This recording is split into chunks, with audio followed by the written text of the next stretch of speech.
Right now, behind you, there is an unbroken chain of births stretching back hundreds of thousands of years. Every single one of them succeeded.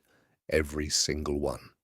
Because the moment even one failed, one mother, one baby, one night in the dark, that branch ended and you were never born. Here's the unsettling part. Of all the things our ancestors had to survive, predators, starvation, freezing winters, the single most dangerous event in a human life for most of our history wasn't a saber tooth.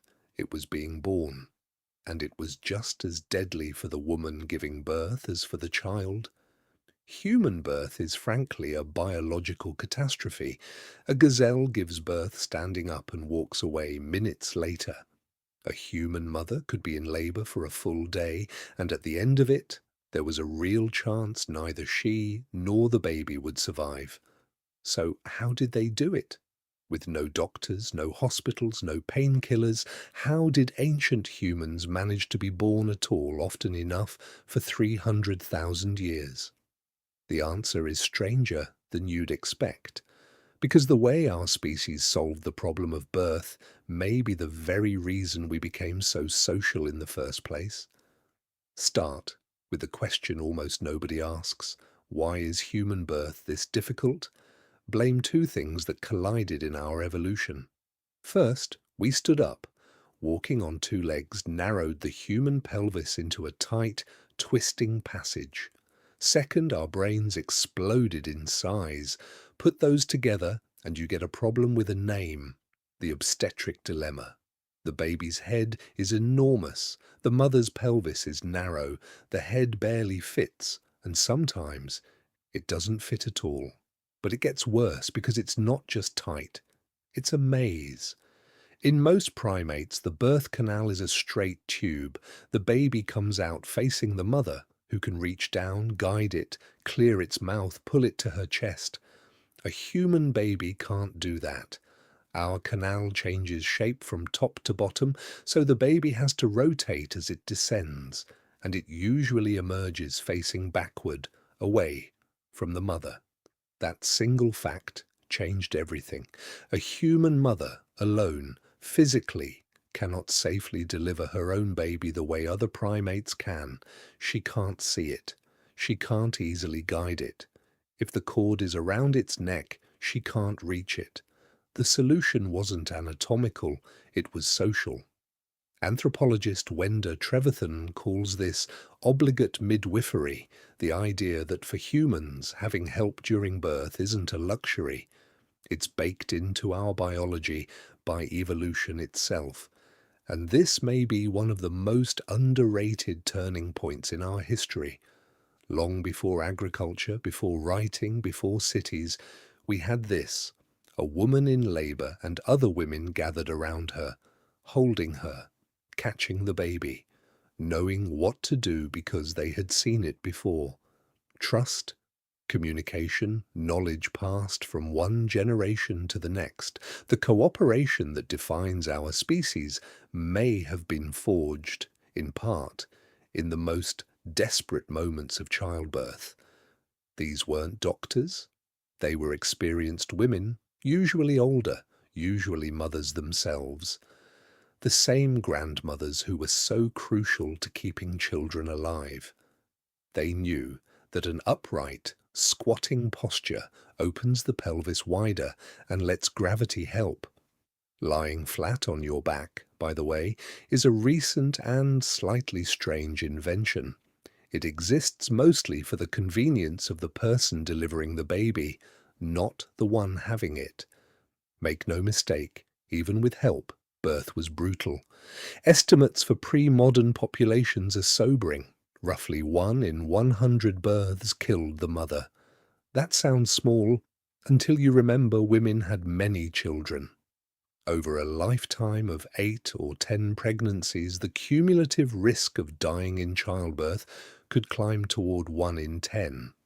For most of human history, childbirth was one of the leading killers of women of reproductive age. The threats were everywhere. Obstructed labor, when the baby simply couldn't fit. with no surgery, often fatal for both. Hemorrhage, infection in the days after, long before anyone understood germs. A baby coming out, feet first, turned a dangerous event into a crisis, and yet they kept going, because they had no choice, and because they were not alone. So what did that help do? They built a real body of hard-won knowledge. They used plant medicines, some useless, some harmful, but some that genuinely worked. Plants in the ergot family contain compounds that contract the uterus, the same basic mechanism behind drugs still used today to stop bleeding after birth. They used warmth, water, and massage. They turned breech babies by hand, a skilled, risky maneuver still performed, and surrounding all of it was ritual, chants, charms, prayers. To us that looks like superstition, but it did something real. It calmed the mother, and a calm, supported mother in labor genuinely has better outcomes than a frightened, isolated one. Fear and stress hormones can actually stall and complicate labor.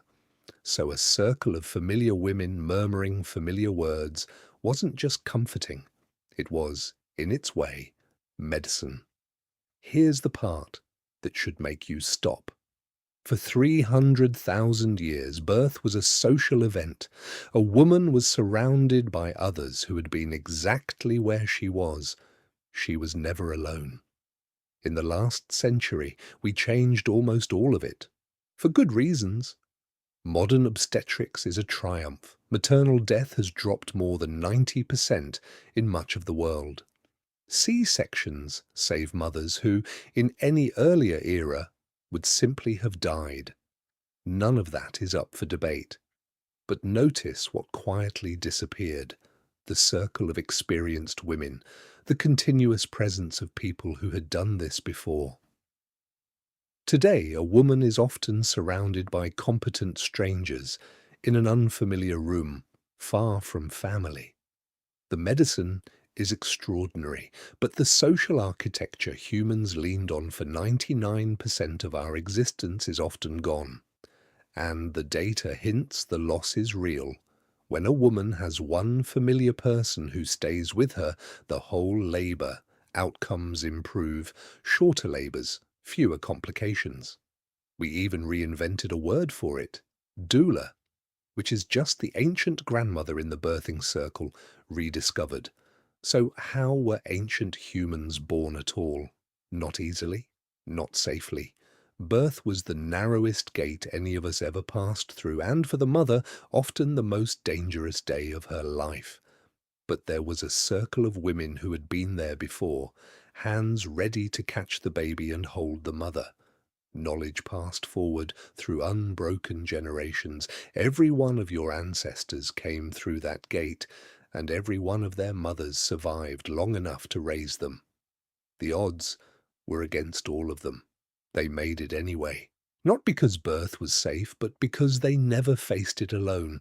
What they had wasn't medicine, it was each other.